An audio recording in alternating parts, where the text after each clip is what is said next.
Peggy 16.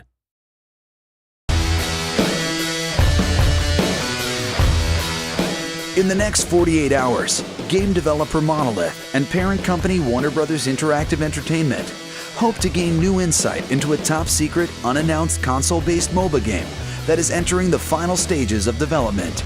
They've invited 8 of North America's top professional MOBA players to their Seattle studios to take part in an unprecedented experiment, one that could play a critical role in the success of their game, Guardians of Middle-earth.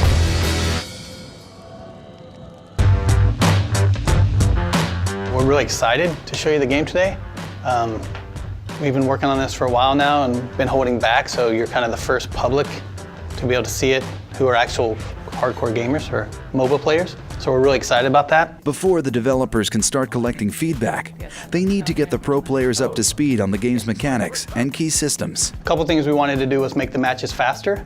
We thought gamers would want to be in and out and on to the next round faster than you typically find in a PC MOBA. The other thing is, in general, all of the things that you put on your loadout are going to be stuff you slowly progress to unlock over the course of playing, leveling your profile, and earning coins to use to unlock all these different things. Bringing in a group of professional MOBA players to sort of give us feedback is a huge win for us trying to feel it out. We obviously, our day job is trying to make the game. Their day job is playing the game and really understanding what works and doesn't work about it. So like Gandalf, for example, is like a really good beginner guy because he does a lot of AoEs. So one thing we'll probably do, I think we've talked about it at least, is like mark guys, whether they're sort of beginner or like medium or hard guys to play. We've really hoped to make Guardians of Middle-earth a more fast-paced game since it's on the console. We know that console gamers usually want to jump into a round, finish the round, win or lose, and then start a new game. So we really wanted the matches to be short and action-packed. As we really nail down exactly all the features in the game, finish all the feature work, we're going to be able to incorporate some of this feedback. And I think also just the perspectives and information that we've gotten from these guys will really help us, in this finishing phase to decide what to focus on and what not to. The goal from the beginning was to make sure that this thing actually satisfies the most hardcore play. And then priority 2 is, okay, now make it the easiest ramp on as possible for new people. Our cause is just. Guardians of Middle-earth, I think, is a great entry point for new MOBA players because it's got the accessible sort of console controls, immediate interaction with your character kind of feel. It's a little bit simpler and faster paced, so you can kind of jump in and get more revs on it without having to learn quite as much about the structures around the culture in the PC space right now. With a firm grasp of the basics, the pros are ready for battle. For the developers, this is their first chance to see how professional players react to the game.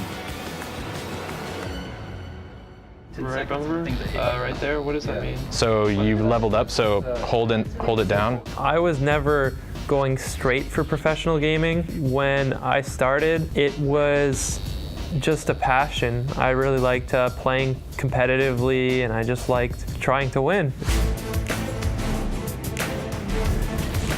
So we did the intro this morning, got a bunch of feedback from you guys already, just digging into the menus and everything. So finally gonna actually start a 5-on-5 match. You actually play against each other, or at least the 8 pros, and then we'll have 2 of the developers in the last couple slots here.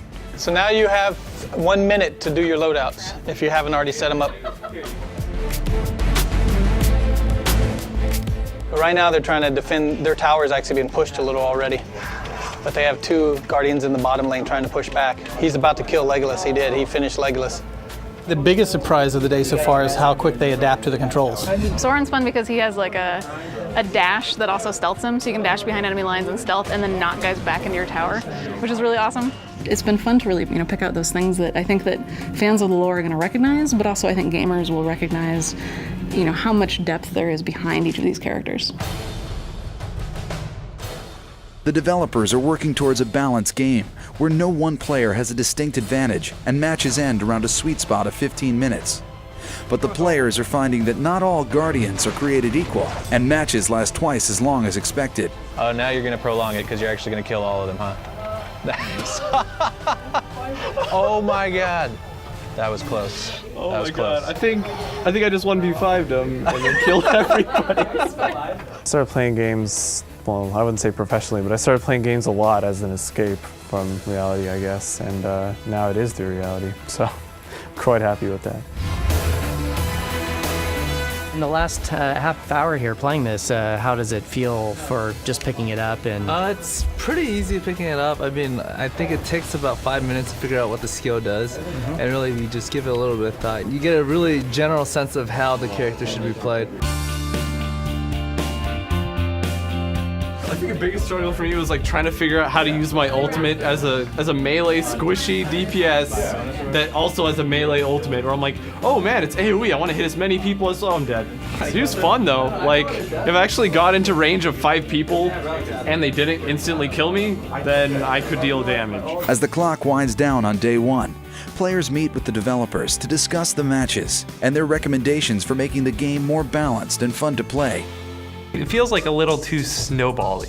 You know what I mean? one of our major issues in the game right now is snowballing, experience levels, where one team will get ahead in experience levels compared to the other team, and it's a very hard pull to try to get the other team back again, to make a shift back if their player skill dominates over the other team. If the team drags it out until level 14, everybody would be at their maximum potential, and it's really just going to come down to who is going to fight better, who's going to perform better in a team fight environment. Essentially, at some point in time, you can't end the game because the soldiers aren't killing towers quickly enough, and people are just wiping the waves, and that kind of stagnates the game as well.